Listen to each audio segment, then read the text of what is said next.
اعوذ باللہ من الشیطان الرجیم بسم اللہ الرحمن الرحیم وَأَنْكِحُوا الْأَيَامَ مِنْكُمْ وَالصَّالِحِينَ مِنْ عِبَادِكُمْ وَإِمَائِكُمْ۔ اب یہاں سے جو ہے اللہ تعالی مسلمانوں کو اور تمام لوگوں کو یہ حکم دے رہے ہیں کہ تم میں سے جن لوگوں کا مرد ہو یا عورت ہو اس وقت ان کا نکاح نہیں ہوا ہے تو وہ کیا کرے کہ وہ ان کا نکاح کرا دے۔ یعنی کہ اگر ایک شخص ہے، ان کی اولاد ہے اور آپ کی اولاد کی عمر جو ہے 18 سال یا 25 سال ہو گیا ہے تو آپ کے اوپر ذمہ داری بنتی ہے کہ آپ جو ہے ان کے جو ہے نکاح کرا دیں۔ اور آگے فرمائیں کہ من عبادکم و امائکم، اور تمہارے ماتحت میں جو غلام ہیں اور باندیاں ہیں ان کا بھی تم نکاح کرا دو۔ کیا کرا دو؟ نکاح کرا دو۔ اس زمانے میں جو ایک رواج تھا کہ لوگ جو ہے باندیاں اور غلام رکھتے تھے تو اس کی شادی وہ لوگ نہیں کراتے تھے،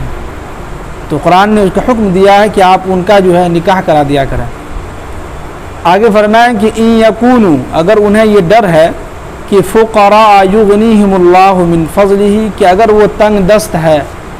اس کے پاس پیسے نہیں ہیں کہ اپنی بیوی کو جو ہے کچھ رکھ سکے اور جو ہے نان و نفقہ جو ہوتا ہے وہ کھلا سکے، تو یغنیہم اللہ من فضلہ، تو اللہ تعالیٰ ان کو عنقریب جو ہے بے نیاز کر دے گا۔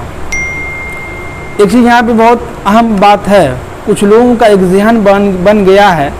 کہ تھوڑا سا ہم اچھا کما لیں گے، پیسہ ہے، کچھ لوگ ہیں پیسہ کما رہے ہیں، اچھا پیسہ خاصا پیسہ کما رہا ہے، لیکن سوچتا کہ اگر شادی کر لیں گے تو بیوی کا الگ خرچہ بڑھ جائے گا، بچے ہوں گے اس کا الگ خرچہ بڑھ جائے گا، تو کہاں سے پیسہ آئے گا؟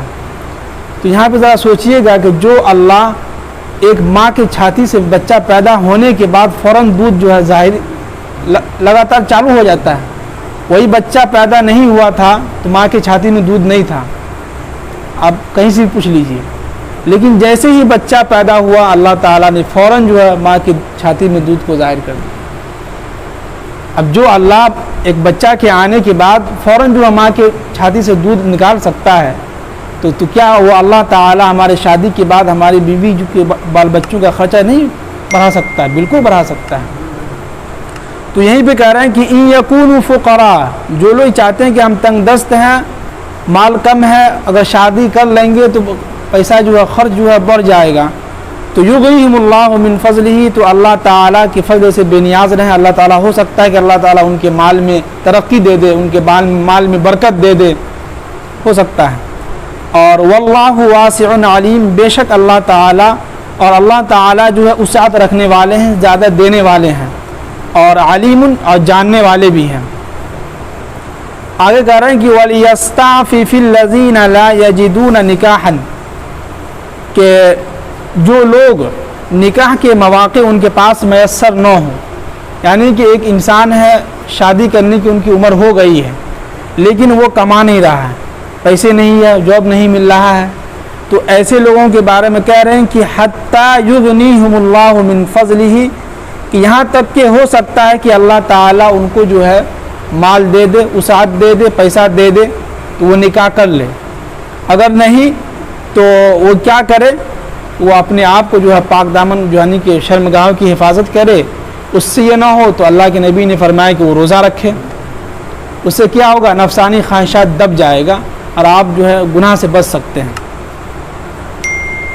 آگے فرمائیں کہ والذین یبتغون الکتاب، اور جو تمہاری ملکیت میں غلام اور باندیاں ہیں وہ اگر تمہارے مکاتبت میں معاہدہ کر لے تو تم ان کو جو ہے دیکھو کہ ان علمتم فیہم خیرا، اگر وہ نیک صالح انسان ہے تو تم ان سے معاہدہ کر لو۔ کیا مطلب یہاں پہ یہ ہے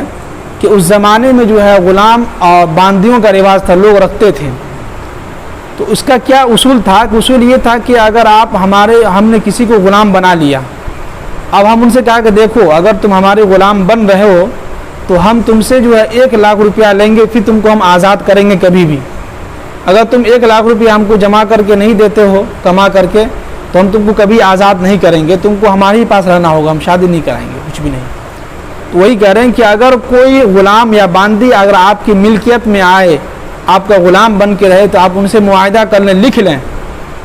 کہ اتنا روپیہ پہ ہم تم کو یہاں ہم رکھتے ہیں غلام، جب بھی تم ہم کو 1,00,000 روپیہ دے دو گے ہم تمہیں آزاد کر دیں گے۔ کیا کر دیں گے؟ آزاد کر دیں گے۔ وہی کہہ رہے ہیں تو اس زمانے میں یہ رواج تھا، جیسے کہ آپ کو معلوم ہو کہ حضرت بلال حبشی غلام تھے کسی کے، تو حضرت ابو بکر صدیق رضی اللہ تعالیٰ عنہ یا اللہ کے نبی، ہمیں صحیح سے نام یاد نہیں آ رہا ہے، انہوں نے کچھ پیسے دے کے بلال کو وہاں سے آزاد کروایا، تو اس زمانے میں تھا۔ وہی کہہ رہے ہیں کہ اگر کوئی غلام آپ کے پاس آئے تو ان سے معاہدہ کر لیں، لکھ لیں کہ اتنا پیسہ بھی تم کو ہم رکھ رہے ہیں، تم ہم کو جب بھی کما کے اتنا پیسہ دے دو گے تو ہم تم کو آزاد کر دیں گے۔ یہ یہاں پہ ہے۔ اور آگے کہہ رہے ہیں کہ وَآتُوهُم